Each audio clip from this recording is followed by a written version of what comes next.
Arihi ka gois binon tara. Pagotag usasapan pipula na idin ano po pa pinakamagandang NBA player props sa Prize Picks na ngayon. Huwag kalimutan i-like ang video na to dahil ipinapaalam nito sa akin na patuloy ko kayong bigyan ng libre picks araw-araw. Kaya siguraduhin niyong i-like ang video sa button sa ibaba. At kapag umabot tayo ng 550 likes, gagawa ako ng bagong video para bukas. Gusto ko ipakita sa inyo ang resulta ng kahapon na picks para sa aming exclusive Discord group.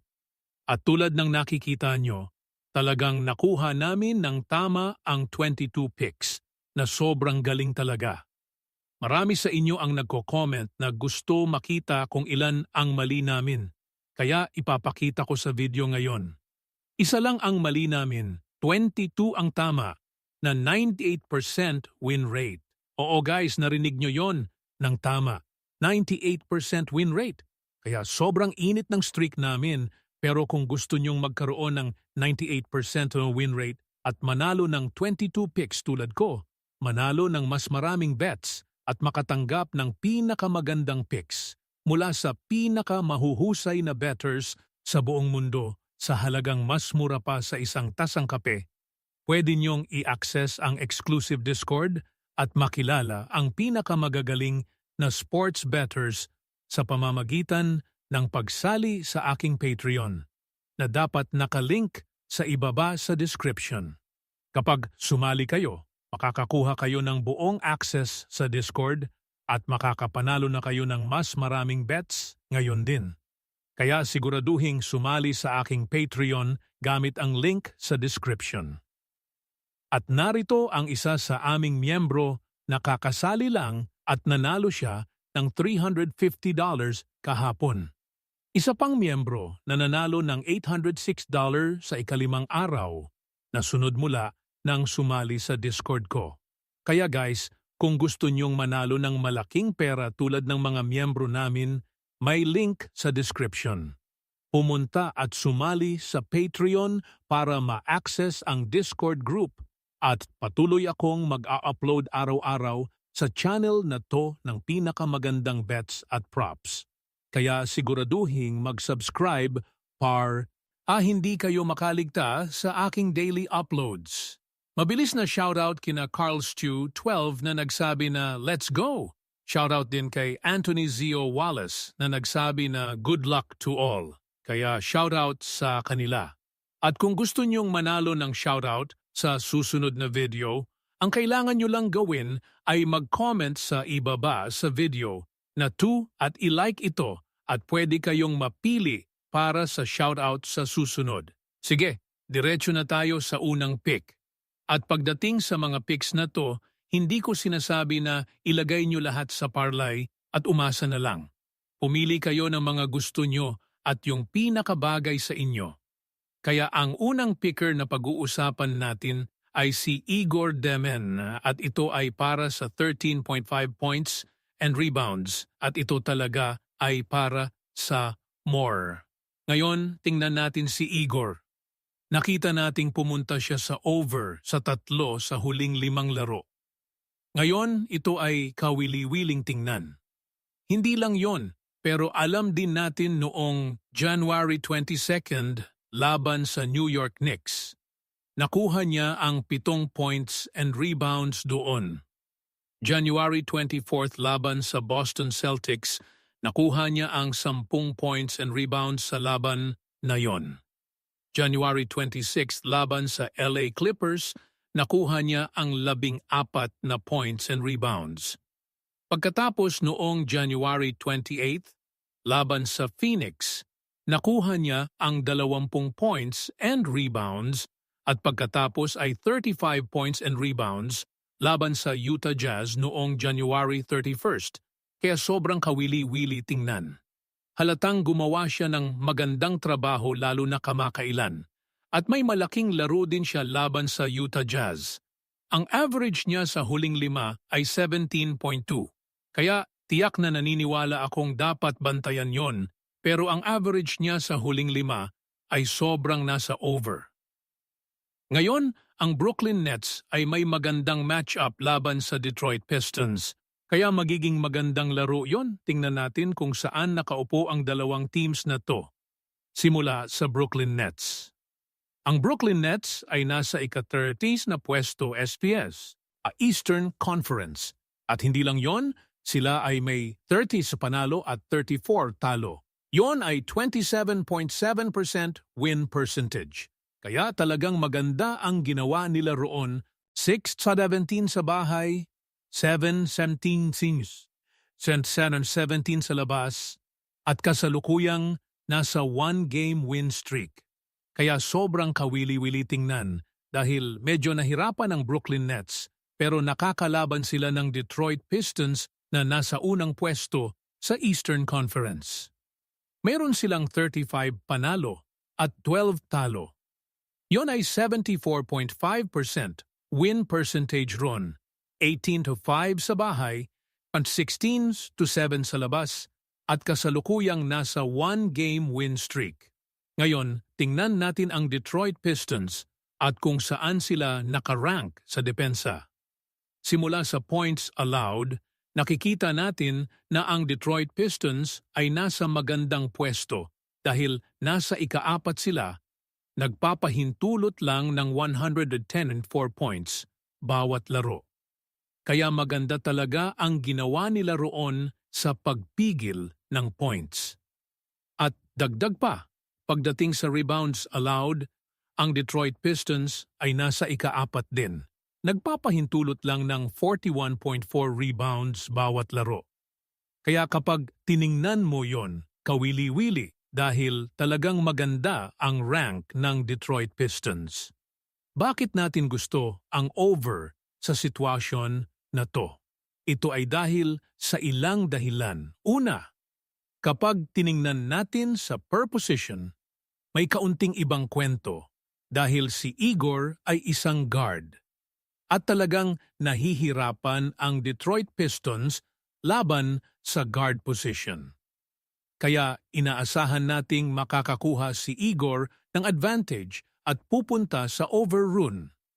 Kapag tiningnan din natin ang usage rate ni Igor kamakailan, talagang nakita natin ang malaking pagtaas sa usage rate niya. At tiyak na malaking factor yon sa susunod na laro. Ngayon, pagdating sa injuries, may ilan na medyo notable, pero si Haywood Highsmith, Zar Williams at Noah Clowney ay inaasahang wala para sa Brooklyn Nets. Kaya tiyak na nagbibigay ito ng dagdag sa usage rate ni Igor. At si Caris LeVert, Kate Cunningham at Tu Smith ay inaasahang wala rin sa laro. Kahit anong mangyari, pwede pa ring magbago, pero hindi namin nakikita na malaking bagay ang injuries. Oo, magdadagdag ito ng kaunti, pero kahit maglaro sila o hindi, tiyak pa rin naming pupunta si Igor sa over. Ngayon, tingnan natin si Igor Demen at ang matchup niya laban sa Detroit Pistons sa season na to. Nakita natin silang naglaban noong November 7th last year at nakuha niya ang 8 points, 3 rebounds at 7 assists roon. Nahirapan siya ng kaunti sa laban na yon. Pero tulad ng nabanggit ko kanina, ibang Igor na ang nakikita natin dahil ang Brooklyn Nets ay naglalaro na ng mas marami sa kanya at ang usage rate niya ay nanatiling mataas dahil sa pagbabago sa game plan. At tiyak na mangyayari ulit yon sa susunod na matchup. Ngayon, kapag tiningnan natin kung ano ang sinasabi ng mga pros tungkol sa linya na to, mayroon sila sa kanya na 14.5. Kaya medyo mahirap sumunod sa sinasabi ng bookies dahil iba ang linya natin. Pero tiyak na maganda ang linya natin sa 13.5. Ang projection nila sa kanya ay 12 and 9. Kaya medyo laban tayo sa projection roon. Pero sa huling 15 sa laro, nakita nating pumunta siya sa over sa 60% ng mga laban na yon. Kaya paulit-ulit siyang pumupunta sa over. Kaya papasok sa susunod na to. Talagang gusto natin ang over sa sitwasyon na to. At tiyak na pupunta si Igor sa over. Kaya dahil dyan, siguraduhing bantayan ang over para kay Igor Demen sa susunod na laro. Kaya Igor Demen, 13.5 points, rebounds, and assists for more. Sa tingin ko ay magandang pick yan. Sige, papasok sa susunod na pick. Pag-uusapan natin si Julian Strawther. Ito ay maganda para sa points sa 4.5 at ito ay para sa less. Ngayon, tingnan natin si Julian Strawther. Nakita nating pumunta siya sa under sa 2 sa huling 5 laro. Tingnan ang mga 5 larong yon. Noong January 19th laban sa Charlotte Hornets, nakuha niya ang 10 points. January 24th laban sa Milwaukee Bucks, nakuha niya ang 20 points. January 28th laban sa Detroit Pistons, nakuha niya ang 4 na points. Pagkatapos noong January 30th laban sa Brooklyn Nets, nakuha niya ang 7 point lead. At noong January 31st laban sa LA Clippers, nakuha niya ang 3 points. Kaya kawili-wiling tingnan. Halatang pumunta siya sa under sa 2 sa huling 5 pero ang average niya sa huling 5. Ngayon, sa matchup na to, alam din natin na ang Denver Nuggets ay may magandang matchup laban sa Oklahoma City Thunder. Tingnan ang 2 teams na to at kung saan sila nakaupo. Simula sa Denver Nuggets. Ang Denver Nuggets ay nasa 2nd pwesto sa Western Conference. 33 panalo, 16 talo, 67.3% win percentage run. At 14-9 sa bahay, 19-7 sa labas, at kasalukuyang nasa 2-game win streak. Sobrang kawili-wili tingnan. At ang Denver Nuggets ay nakakalaban ng Oklahoma City Thunder na nasa unang pwesto sa Western Conference. Magiging exciting to pero alam natin na ang Thunder ay may 38 panalo at 11 talo. 77.6% win percentage, 21-4 sa bahay, 17-6 sa labas, at kasalukuyang nasa 1-game losing streak. Ngayon, sa matchup na to, alam din natin na ang Denver Nuggets ay nakakalaban ng OKC team na magaling sa pagpigil ng points dahil sila ay nasa unang pwesto sa points allowed, nagpapahintulot lang ng 108 points bawat laro. Sila ay isa sa 2 teams na nagpapahintulot ng mas mababa sa 110 points sa lahat ng 30 NBA teams, kaya halos kakaiba sila. Pero maganda talaga ang ginawa ng Oklahoma City Thunder sa buong season. Magaling silang defensive team kaya papasok sa laro na to o talagang gusto natin ang under sa sitwasyon na to. Para kay Julian Strawther, siya rin ay isang guard at alam natin na may magagaling na defensive guards ang Oklahoma City Thunder, kaya maganda ang ginagawa nila sa pagpigil ng points, rebounds at assists sa guard position. Kaya kahit anong stat, may sapat silang guards para magdulot ng problema. Kaya papasok sa laro na to, talagang gusto natin ang under. Ngayon sa laro na to, alam din natin na may kaunting pagtaas sa usage rate ni Julian dahil sa injuries, pero inaasahan nating babalik ang ilang players. Si Jamal Murray ay inaasahang babalik, si Christian Braun at Nikola Jokic. At tiyak na magbabawasin ng malaki kay Julian Strawther at magdinadala sa kanya sa under sa isa na to. Kahit game time decision pa rin. Kahit hindi sila maglaro, gusto pa rin natin si Julian sa under dahil sa depensa ng Oklahoma City Thunder sa pangkalahatan. Kaya dahil diyan, talagang gusto natin ang under sa sitwasyon na to. Siguraduhing bantayan si Julian sa susunod na laro. Ngayon, kapag tiningnan ang kanyang mga matchup laban sa OKC, lahat mula sa nakaraang season. Nakita natin noong October 24 laban sa OKC, nakuha niya ang 6 na points, 0 rebounds, 1 assist. Pagkatapos noong November 6, 2024, nakuha niya ang 9 na points, 5 rebounds 6 na assists. Kaya kawili-wiling tingnan pero tulad ng lagi kong sinasabi, kunin to ng may pag-iingat. Halatang mula sa nakaraang season at ibang season na to. Ngayon, kapag tiningnan natin kung ano ang sinasabi ng mga pros, kawili-wiling tingnan dahil ang linya ni Julian Strother sa pros ay 5, pero gusto pa rin nila siya ng malaki sa under. Kaya gumagana ito sa pabor natin. Ang katotohanang gusto nila ng malaki ang under at sumasang-ayon sa atin, sa tingin ko maganda yon. At sumasang-ayon din tayo sa projection dahil projected siya sa 1.6 points. Kaya gumagana talaga sa pabor natin. Sa kabuuan, magiging malaking bagay ito dahil sa huling paitsim laro, nakita natin na pumunta siya sa under sa 60% ng mga laban na iyon. Kaya tulad ng nabanggit ko, kadalasan lang nagbibigay si Julian ng maraming scoring at mas maraming minutes kapag may injuries o tiyak na sitwasyon. Pero papasok sa susunod na to, talagang gusto natin ang under at inaasahan nating mangyayari ulit ang under. Kaya dahil diyan siguraduhing bantayan ang under para kay Julian Strother dito. Kaya Julian Strother 4.55 points for less sa tingin ko ay magandang pick. Papasok sa susunod, pag-uusapan na natin si Thomas Bryant. Si Thomas Bryant, isa pang magandang player at ito ay para sa 4.55 rebounds at ito ay para Amor. Ngayon tingnan natin si Thomas. Nakita nating pumunta siya sa over sa isa sa huling 5 laro.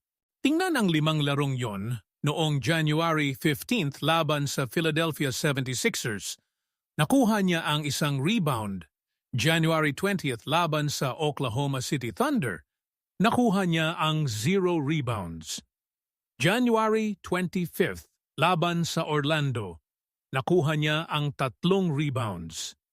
4 na rebounds laban sa LA Lakers noong January 29th at pagkatapos ay 6 na rebounds laban sa Phoenix Suns noong January 31st. Kaya kawili-wiling tingnan. Halatang nasa kawili-wiling matchup si Thomas Bryant. Pero gusto din naming banggitin na ang average niya sa huling 5 ay 2.8. Pero kapag tiningnan natin to, ang Cleveland Cavaliers at si Thomas Bryant ay nakakalaban ng Portland Trail Blazers. Magiging exciting na laro yon sa pagitan ng dalawang teams. Tingnan kung saan sila nakaupo. Simula sa Cleveland. Talagang maganda pa rin ang simula ng Cleveland. Marami ang akala mas mataas sila pero nasa top 8 pa rin sila dahil nasa ika-5 pwesto sa Eastern Conference. May 29 panalo at 21 talo, 58% win percentage at 17-1 sa bahay, 12-10 sa labas. At kasalukuyang nasa 1-game losing streak. Ngayon, sa kanilang matchup na Portland Trail Blazers, nakikita natin na nasa ika-9 na pwesto sila sa Western Conference at may 23 panalo at 26 talo. Yun ay 46.9% win percentage ron. 13-11 sa bahay, then 15 sa labas. At kasalukuyang nasa 4-game losing streak. Kaya kawili-wiling tingnan. Halatang pagdating sa rebounds allowed, ang Portland Trail Blazers ay nasa ika-15, nagpapahintulot ng 43.8 rebounds bawat laro. Kaya medyo madali na sa amin to. Halatang nahihirapan ang Portland Trail Blazers sa pagpigil ng rebounds, kaya papasok sa matchup na to, talagang gusto natin ang over dito. Para kay Thomas Bryant, talagang nakita nating gumawa siya ng magandang trabaho paulit-ulit. Pero alam din natin na siya ay isang big man center power forward at ang Portland Trail Blazers bilang buo ay talagang mahina sa pagpigil sa centers at forwards sa rebound category. Kaya papasok sa laro na to, inaasahan nating pupunta siya sa over. Kahit nahirapan si Thomas kamakailan, alam din natin na nakalaban siya ng mas matitigas na defensive rebounding teams at nahirapan siya roon. Pero ang nakikita natin na advantage dito ay naibaba nito ang linya ng kaunti at ngayon may mas maraming value sa pagpunta sa over. Kaya dahil diyan, siguraduhing bantayan ang over para kay Thomas Bryant sa susunod na laro. Maraming value roon lalo na dahil medyo mababa ang linya niya dahil sa nakaraang mga laban niya. Ngayon, tingnan ang kanilang nakaraang mga matchup. Nakita natin na noong December 3 last year, nakuha niya ang 14.6 rebounds at 0 assists ron. Kaya nakuha niya ng maayos ang rebounding number. Sa linya na 4.5, nakuha niya ang 6 kaya inaasahan nating kukunin niya ulit yon sa susunod na laro. Ngayon tingnan kung ano ang sinasabi ng mga pros. Mayroon sila sa kanya na 4.5 rebounds din at gusto nila siya ng malaki sa over. Kaya gumagana yon sa pabor natin. Sa tingin ko maganda na sumasang-ayon ang bookies sa atin. Pero ang projection nila sa kanya ay 1.6. Kaya medyo laban tayo sa projection pero sumasang-ayon sa bookies. Kaya nagbabalance pa rin. Pero sa matchup na to, alam din natin na sa huling pinsilaro niya, pumunta siya sa over sa 33% ng mga laban na yon. Nahirapan siya kamakailan dahil sa mas matitigas na teams, pero tulad ng nabanggit ko, sa huling matchup laban sa Portland, nakuha niya ang over at inaasahan nating mangyayari ulit yon. At tulad ng lagi nating sinasabi, matchups ang pinakamahalaga. At para kay Thomas Bryant, ganitong matchup, tiyak na pupunta siya sa over dito. Kaya dahil diyan, siguraduhing bantayan ang over para kay Thomas Bryant sa susunod na laro. Kaya Thomas Bryant, 4.5 rebounds, for more sa tingin ko ay magandang pick. Sige, papasok sa susunod na pick. Usapan natin si Domantas Sabonis. Ito ay maganda para sa points and rebounds. Kaya isa pang combo para sa 27.5 at ito ay para sa more.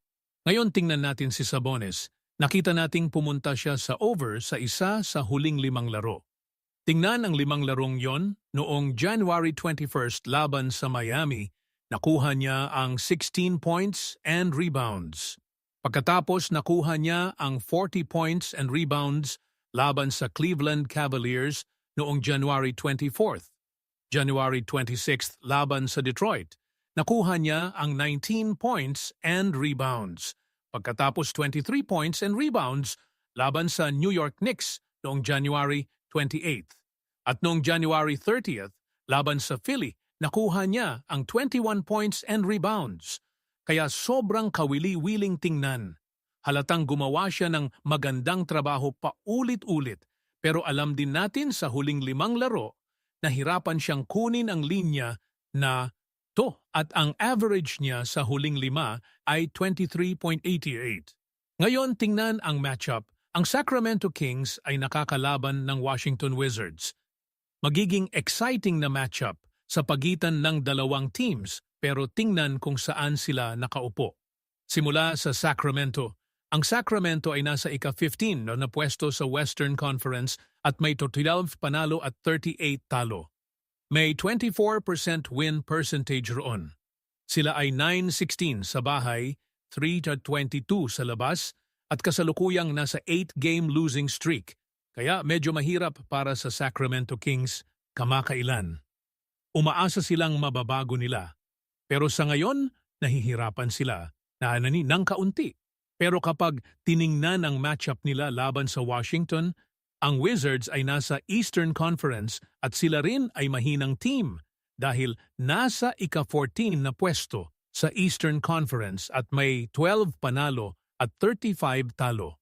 May 25.5% win percentage ron, 8-16 sa bahay, 4-19 sa labas, at kasalukuyang nasa 1-game losing streak.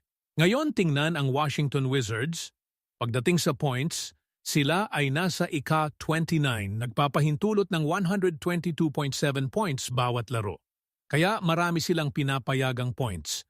At hindi lang yon, sila ay isa sa kakaunting teams na nagpapahintulot ng maheder. Igit 120. Pero pagdating sa rebounds allowed, ang Washington Wizards ay nasa ika-30, nagpapahintulot ng 47.7 rebounds bawat laro. Kaya kawili-wiling tingnan. Halatang si Diamond Sabonis ay gumawa ng magandang trabaho laban sa mas madaling teams. At oo, nakalaban siya ng mas matitigas na matchup sa huling 5 tulad ng Miami, Detroit, Philly, New York Knicks. Pero kapag nilawak natin sa labas ng 5 yon, nakikita natin na talagang sinasamantala ni Sabonis ang mahihinang defensive teams. At yon ang inaasahan natin sa matchup na to. Si Demantis Sabonis at Sacramento ay nakakalaban ng Washington team na hindi lang nahihirapan sa pagpigil ng points at rebounds, kundi nahihirapan din sa pagpigil ng points at rebounds sa big man position. Kaya kahit forwards o power forwards at centers, tiyak na pupunta siya sa overdone ngayon kapag tiningnan natin si Damon Sabonis at ang matchup laban sa Washington. Nakita na nilang naglaban noon noong ika-16 at nakuha niya ang 13 points, 6 na rebounds at 5 assists. Kaya nahirapan siyang kunin ang linya na to pero 21 minutes lang siya naglaro roon. At dahil diyan, inaasahan nating mas maraming minutes siya sa susunod na matchup. At inaasahan din nating itutuloy niya ang pag-push para makakuha ng mas maraming stats. Kaya papasok dito, ang linya niya ay nababa ng kaunti dahil sa matitigas na matchup na nakalaban niya. Nababa ng kaunti ang linya, kaya ngayon may mas maraming value sa pagpunta sa over. Ngayon, pagdating sa sinasabi ng mga pros, sa kasamaang palad, gusto pa rin nila siya sa out. Pero si Damon Sabonis ay nasa price pick line, kaya sinasamantala natin to. Pero kapag tiningnan natin ang points and rebounds, pwede pa rin nating tingnan ang huling 15 at kung paano siya gumawa. Pumunta siya sa over sa 46.7% lang ng mga laban na yon. Pero kapag nasa 50-50 mark, tiyak na base ito sa kung sino ang kalaban nila.